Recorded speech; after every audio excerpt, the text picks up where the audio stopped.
Fique agora com as informações do agronegócio. Eu vou conversar agora com o Ederson Viana. O Ederson, ele é mestre em administração de empresas, é contador, especialista em auditoria, em planejamento, projetos, contabilidade gerencial e controle financeiro e também consultor corporativo. E o Ederson, ele é sócio fundador do grupo Destra. O Ederson Viana, bom dia. Bom dia, Antônio. Bom dia aos nossos telespectadores. Tá tudo bom, Ederson? Graças a Deus, tudo bem. Então tá bom. O Ederson, no programa passado, nós falamos sobre holding familiar.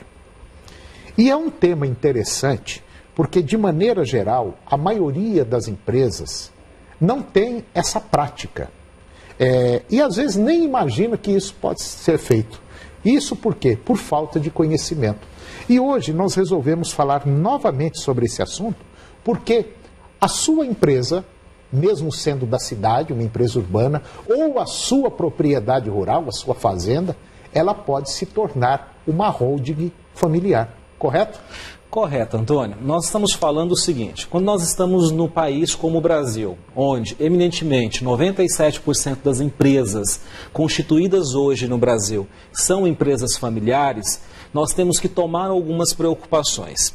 E aí nós sabemos o seguinte, nós temos estatística hoje que de a cada 100 empresas familiares, apenas em torno de 40% dessas empresas de fato passam para a segunda geração.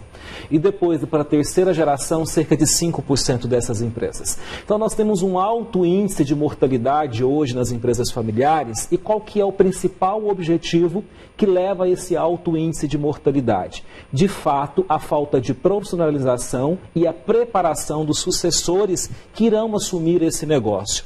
Então, a holding familiar, ela vem trabalhando dois grandes aspectos que eu acho muito importante. O primeiro aspecto realmente é a questão da proteção patrimonial da família. E o segundo aspecto que é extremamente importante para a continuidade dos negócios, que é de fato trabalhar a sucessão dessa empresa.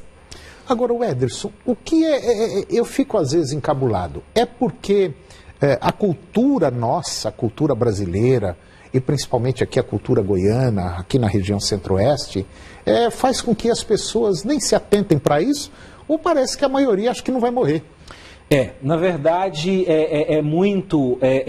a segunda opção que você falou, a questão do patriarca, né, da matriarca, achar que de fato vai ser eterno e que esse negócio ele não precisa passar de fato por um processo de sucessão. Acha que é bobagem, né? Acha que isso realmente fica assim em segundo plano, vão deixando isso sempre para um segundo plano.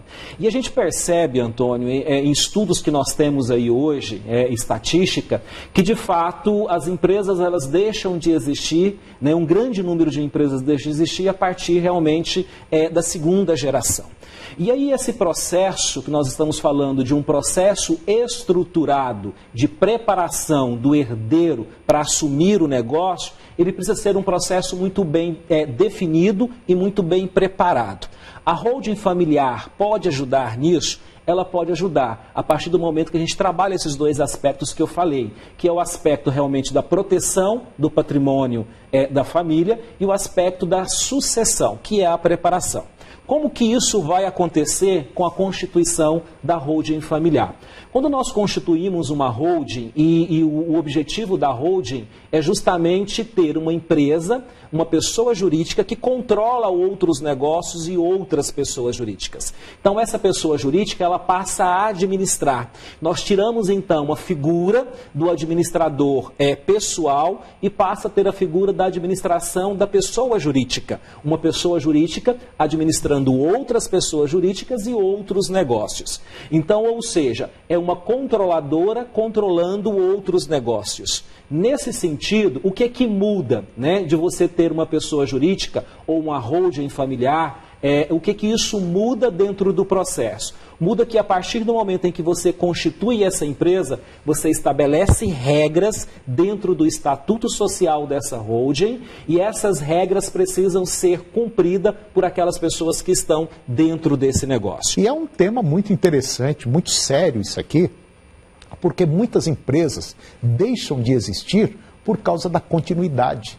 os filhos não dão continuidade porque partem para outras coisas e não querem assumir aquilo que o pai às vezes gastou 20, 30, 40 anos para construir. E às vezes é uma coisa de futura. Mas por falta de estrutura, de conhecimento, deixa-se de tocar para frente uma coisa que já está basicamente pronta. É assim mesmo, né, Wes? Exatamente, Antônio. A holding familiar, né, e principalmente voltada aí para o agronegócio, ela tem que ser constituída a partir do momento em que a gente entende o seguinte: eu tenho o patrimônio da empresa, eu tenho o patrimônio da família, eu tenho um negócio, né, que esse negócio pode ser a própria atividade rural, e obviamente que nós temos então os herdeiros. Então eu falo sempre o seguinte: existe uma receita pronta e acabada? Não. O que existe, Antônio, é que a gente precisa conhecer cada realidade familiar e nós temos que fazer um desenho societário de acordo com aquela família.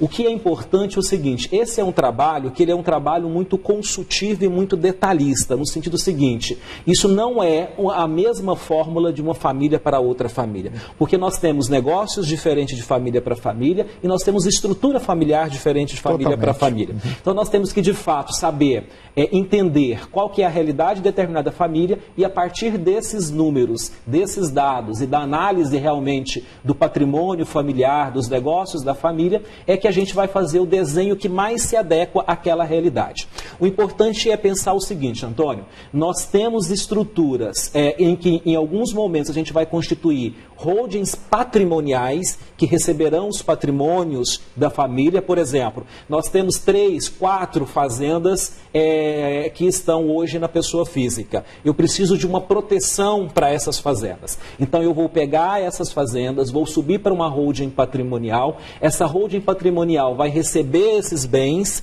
e nós vamos integralizar esses bens nessa holding familiar. Quem vai fazer parte do quadro societário dessa holding? Eu vou colocar o patriarca, vou colocar os filhos, né? Isso vai depender realmente de cada situação e de cada caso. Em algumas situações são colocadas somente os filhos e nós temos cláusulas onde o uso e o fruto vitalício fica para os pais. Então depende de cada realidade. No fundo, você sabe o que acontece? Eu já estive conversando com vários produtores e pessoas grandes. Eles têm medo de perder a fazenda.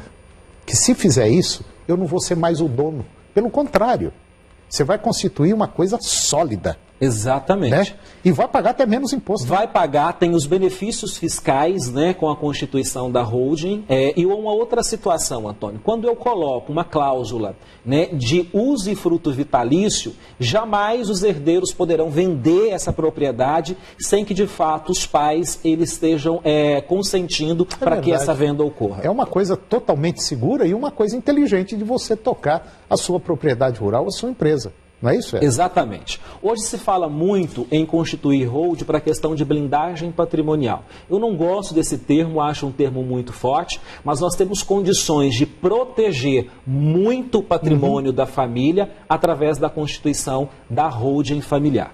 É isso aí. O Ederson Viana, mais uma vez, obrigado pela sua participação. Eu acho que ficou bem claro para você que o caminho é esse, não é? Exatamente, Antônio.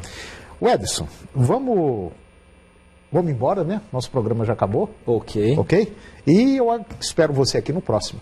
Ok, Antônio, obrigado e um grande abraço aos nossos telespectadores. E se alguém, porventura, tiver alguma dúvida sobre holding, pode mandar um e-mail para mim que eu estarei respondendo também. O ederson@grupodestra.com.br.